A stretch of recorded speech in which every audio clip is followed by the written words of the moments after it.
Hi guys, இன்னைக்கு non veg ஸ்டைலில் ஒரு வெஜ் ரெசிபி தாங்க. மட்டன் கீமா மாதிரியே நம்ம சோயா சங்க்ஸ் வச்சு ஒரு கீமா பண்ண போகிறோம். இது சப்பாத்தி, இட்லி, தோசை இதுக்கெலாம் சும்மா அல்டிமேட்டாக இருக்கும்.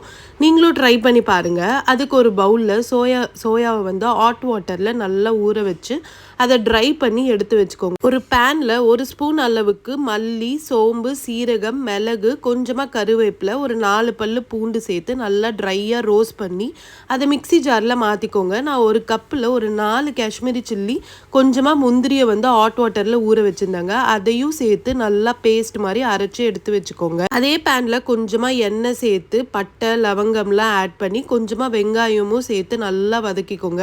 வெங்காயம் நல்லா வதங்கினதும் இஞ்சி பூண்டு சேர்த்துக்கோங்க. தக்காளியை நான் அரைச்சி வச்சுருந்தேங்க, அதையும் சேர்த்து தக்காளி, வெங்காயம் எல்லாம் நல்லா வதங்கினதும் நம்ம மசாலாவை ஆட் பண்ணிடலாம்.